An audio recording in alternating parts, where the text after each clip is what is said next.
Vedant's Wellness Center, where food become your medicine. Call 905-944-664.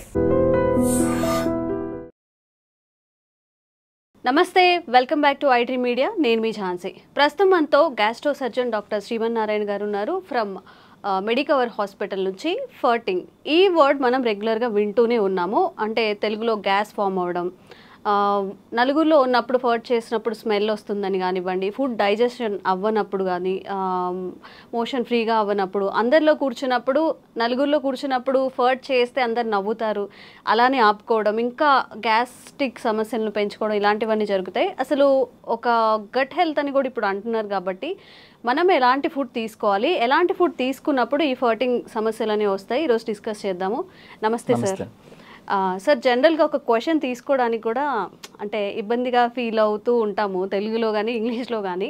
మరి నలుగురిలో ఉన్నప్పుడు ఇట్లా బాంబులు వేస్తున్నారు అంటారు, కొంతమంది సౌండ్తో చేస్తుంటారు, కొంతమంది సైలెంట్గా పబ్లిక్లో ఉన్నప్పుడు బాధపడుతూ ఉంటారు.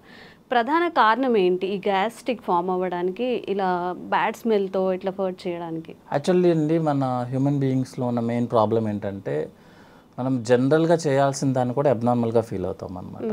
లైక్ నేను చిన్నప్పుడు ఎలా ఉంటుంది అంటే, పీరియడ్స్ వచ్చింది అనుకోండి, లేడీస్ అందరూ బయట వేరే చోట హౌస్ నుంచి బయటకు వెళ్ళి పడుకోవడము, దేవుడి గదికి రాకపోవడము, అది జనరల్ ప్రాసెస్. యాక్చువల్గా యూరిన్కి ఎలా వెళ్తాము, మోషన్కి ఎలా వెళ్తాము అనేది, స్వెట్టింగ్కి ఎలా వెళ్తాము, సేమ్ అంతే.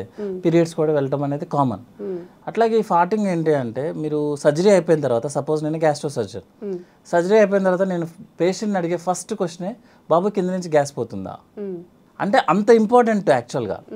కానీ అదే గ్యాస్ మనం అందరూ పబ్లిక్లో ఉన్నప్పుడు అయితే కింద నుంచి పాస్ చేస్తే, మనం పాస్ చేయడానికి ఇబ్బంది పడతాము, మనం ఏదో పెద్ద తప్పు చేసేసినట్టు ఎదుటిన్న అతను కూడా నవ్వడం మొదలు పెడతారు. ప్రాబ్లం ఏంటంటే, ఎదుటిన్నాడు నవ్వటం మొదలు పెట్టినప్పుడే మనం షైగా ఫీల్ అవుతాం. యాక్చువల్గా that is the general process. మీరు నోట్లోంచి, మీరు ముక్కులోంచి గాలి తీసుకుంటున్నారు కదా, ఎక్కడికి పోవాలి? అది కింద నుంచే రావాలి కదా, ఎక్కడికి పోతుంది అది? సేమ్ అదే కాన్సెప్ట్ కదా. సో అంత కామన్ దాన్ని మనం చాలా అబ్నార్మల్గా చేసి, ప్రాబ్లం ఎక్కడ వస్తుంది అంటే, సపోజ్ ఆయన కంప్లీట్గా గ్యాస్ పాస్ చేయలేదు అనుకోండి, ఆ గ్యాస్ మొత్తం లోపల అక్యుములేట్ అయిపోతుంది. అక్యుములేట్ అయిపోయి పెథలాజికల్ బ్యాక్టీరియాస్ రైజ్ అవుతాయి. దాన్నే పాష్ వర్డ్ ఈజ్ గట్ హెల్త్ అనమాట. సో గట్ హెల్త్ ఏంటంటే, సపోజ్ మనం హై ప్రోటీన్ తీసుకుంటున్నాం, high protein high fatty meals తీసుకుంటున్నాం అనుకోండి, అది కంప్లీట్గా మనకి డైజెషన్ అవ్వకుండా మోషన్లోనే వచ్చేస్తుంది అనమాట. సో మోషన్ని మనం ఎక్కువసేపు హోల్డ్ చేస్తే ఏమవుతుందంటే, మనకు లోపల బ్యాక్టీరియాస్ ఉంటాయి. పాలు పెరిగవడానికి కావాల్సిన బ్యాక్టీరియా ఎంత గుడ్ బ్యాక్టీరియా ఉంటుందో, సేమ్ మన బాడీలో కూడా బ్యాక్టీరియా ఉంటుంది. ఆ బ్యాక్టీరియాని మనకి డైజెషన్ చేయాలి. సపోజ్ మీరు ఎక్కువసేపు ఆ ఫ్యాటీ మీల్ని, ప్రోటీన్ మీల్ని బాడీలో ఎక్కువసేపు ఉంచుకున్నాం అనుకోండి, అది డైజెషన్ అయ్యి బ్యాడ్ స్మెల్ని క్రియేట్ చేస్తుంది.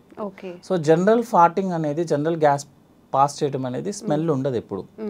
ఎక్కువగా ఇట్లా ఇబ్బంది అయ్యి, మనం పాస్ చేయడం కష్టమయ్యి, లేకపోతే బాత్రూమ్స్కి వెళ్లకుండా నెగ్లెక్ట్ చేసి, వర్క్ హడావుల్లో చాలా మంది మార్నింగ్ వెళ్లకుండా, సరే నైట్ టైం హ్యాపీగా రిలాక్స్ అయినప్పుడు వెళ్దాంలే అనుకొని నెగ్లెక్ట్ చేసిన వాళ్ళకి ఏంటంటే ఎక్కువ స్మెల్ వస్తుంది అనమాట.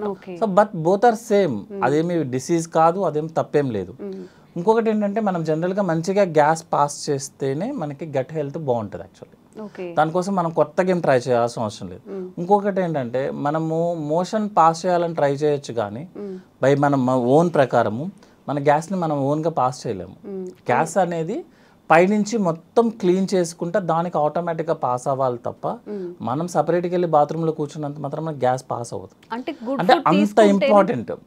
గుడ్ ఫుడ్ తీసుకుంటేనే ఇట్లా గ్యాస్ పాస్ చేయడం ఇలాంటివి అవుతాయి. ఎక్కువగా హై వెజిటేబుల్స్ తీసుకున్నప్పుడు, ఫైబర్ ఫుడ్ ఎక్కువ తీసుకుంటున్నప్పుడు గట్ హెల్త్ చాలా బాగుంటుంది.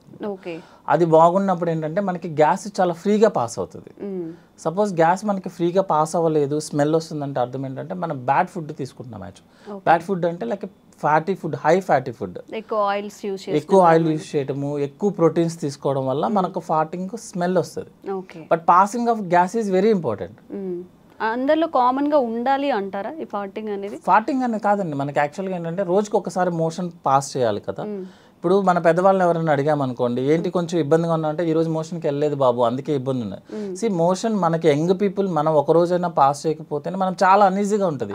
మీరు ఎంత ఫుడ్ తినండి, ఎంత పెద్ద కంపెనీస్లో ఉండండి, అయినా సరే మీకు మార్నింగ్ వెళ్ళలేదు అనుకోండి, యూ ఫీల్ లైక్ అసలు మీరు ఇబ్బంది ఉన్నట్టు అనమాట. అంటే మీరు ఉన్నట్టే ఫీలింగ్ రాదు, ఆకలి వేయదు. మోషనే అంత ఫీలింగ్ ఉంటే గ్యాస్ పాస్ చేయడం అనేది ఇంకా very important actually. So gas కింద నుంచి పాస్ చేయడం అనేది చాలా ఇంపార్టెంట్, దాన్ని అవాయిడ్ చేయాల్సిన అవసరం లేదు. ఇంకోటి ఏంటంటే మనం ఎవరి కోసమో మన యూరిన్ పాస్ చేయడం ఆపేసిన, గ్యాస్ పాస్ చేయడం ఆపేసిన, ఇట్ విల్ బ్లాక్ అయినప్పుడు మన పేగంతా ఉబ్బిపోతుంది లోపల. సో నెక్స్ట్ ఏంటంటే మూమెంట్ అనేది పైనుంచి కిందకు ఉండాలి. మీరు గ్యాస్ కింద నుంచి వస్తుంది, మీరు ఆపేశారు, గ్యాస్ కింద నుంచి పైకి తంతుంది. So movement will be become abnormal అయిపోతుంది అనమాట. సో అది గ్యాస్ట్రిక్ సమస్యలు వస్తాయి దాని వల్ల కూడా. ఫ్యూచర్లో ఏమవుతుంది అంటే మన పెద్ద పేగంతా ఉబ్బిపోతూ ఉంటుంది అనమాట గ్యాస్తో, దాని మూమెంట్స్ ఆగిపోతాయి అనమాట. సో గ్యాస్ పాస్ చేయడం అనేది వెరీ నార్మల్, అది పాస్ చేయాలి కూడా యాక్చువల్లీ. సార్ జనరల్గా ఏదైనా ఒక ఇష్యూ తీసుకున్నప్పుడు అస్సలు మోషన్ ఫ్రీగా అవ్వకపోవడం, ఫర్టింగ్ రాకపోవడం అది కూడా డేంజరస్. అండ్ అలాగే ఎక్కువగా ఫర్ట్ చేస్తూ ఉంటారు. ఇప్పుడు మీరు అన్నట్టు సరే షై లేకుండా పెద్దవాళ్ళు ఉంటారు, ఒక 50+ లేకపోతే 45+ ఉన్నప్పుడు ఎక్కువగా ఫర్ట్ చేస్తున్నా లేకపోతే ఎక్కువగా మోషన్కి వెళ్తున్నా, ఇది కూడా ఏదైనా సిండ్రోమ్ కిందకి మారే అవకాశం ఉంటుంది. జనరల్గా ఎక్కువగా ఫర్టింగ్ చేస్తున్నారు అంటే అర్థం ఏంటంటే వాళ్ళ ఫుడ్ తీసుకునేది అన్డైజెస్టెడ్ ఫుడ్ మెటీరియల్ ఎక్కువ తీసుకున్నట్లు లెక్క.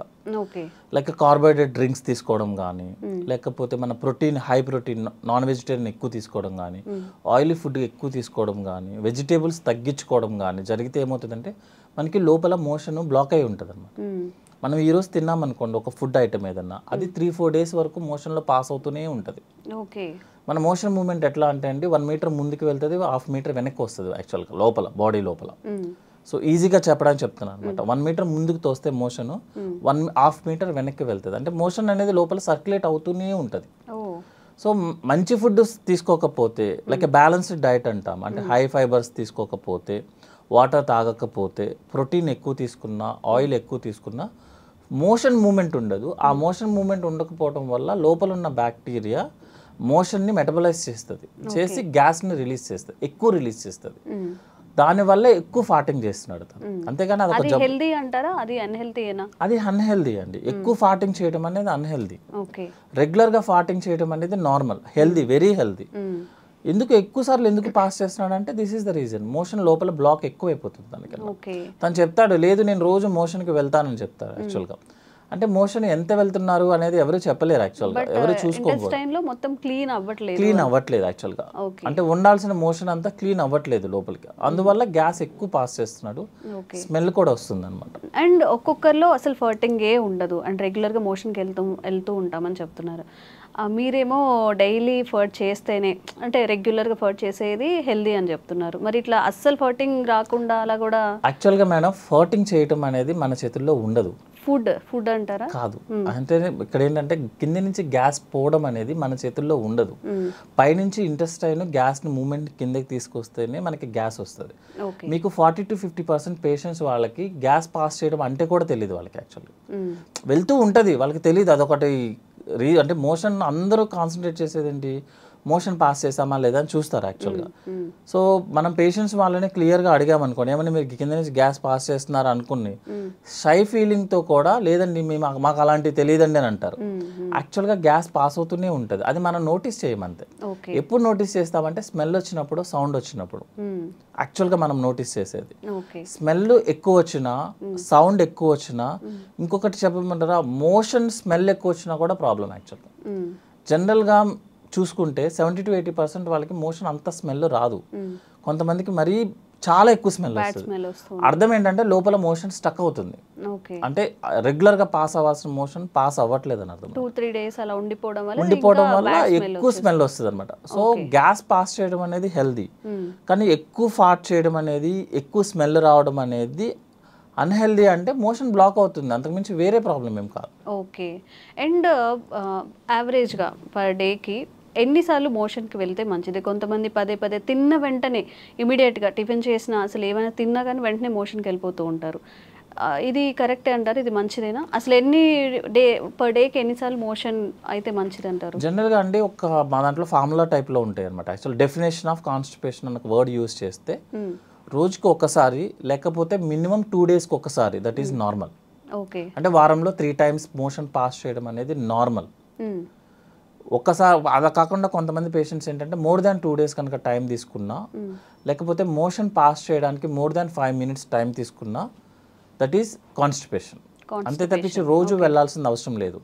ఎవ్రీ ఆల్టర్నేట్ డే వెళ్ళినా దట్ ఈస్ నార్మల్గా మనం రెగ్యులర్గా చూసుకునే లెక్క అయితే. అట్లా కాకుండా ఎక్కువ సార్లు వెళ్తున్నాడు ఒక పేషెంట్, అతన్ని మనం హిస్టరీ అడగడం ఇంపార్టెంట్ అనమాట యాక్చువల్లీ. అంటే కొంతమందికి హ్యాబిట్ ఉంటుంది, జస్ట్ వెళ్ళి కూర్చుంటారు, ఏమి ఉండదు అనమాట. పర్సనల్ వర్క్ కోసమో ఫోన్ మాట్లాడుకోవడానికో వెళ్ళేసి కూర్చుంటారు, ఏం చేయరు అన్నట్టు. కొంతమంది డిసీజ్ ప్రాబ్లం ఉన్న వాళ్ళు ఏంటంటే IBS అంటాము, ఇరిటబుల్ బవల్ సిండ్రోమ్. వాళ్ళు ఏం చేస్తారంటే అన్నం ప్లేట్ తినంగానే ప్లేట్ అక్కడ పడేసి పరిగెత్తుతారు. అదేంటంటే మీకు చిన్నప్పుడు గుర్తుంటే పిల్లలకి పాలు పట్టంగానే మోషన్ పాస్ చేస్తారు, దాన్ని గ్యాస్ట్రోకోలిక్ రిఫ్లెక్స్ అంటారు యాక్చువల్ అనమాట.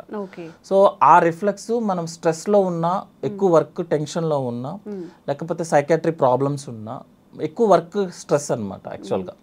దిస్ వైట్ కాలర్ ఎంప్లాయీస్ ఉంటారు కదా, కనిపించిన స్ట్రెస్ ఉంటుంది, బయటికి సూటుబూటు ఉంటాము, బట్ మైండ్ అంతా స్ట్రెస్లోనే ఉంటారు, వాళ్ళకి ఎక్కువ వస్తుంది అనమాట.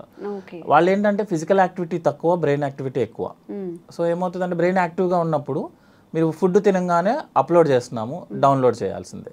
సో ప్లేట్ అక్కడ పెట్టేసి పరిగెత్తుతారు, వెళ్ళేసి ఎంటీ చేసి మళ్ళీ బాత్రూమ్కి మళ్ళీ 10 minutesలో పరిగెత్తుతారు. అది IBS ప్రాబ్లం యాక్చువల్గా.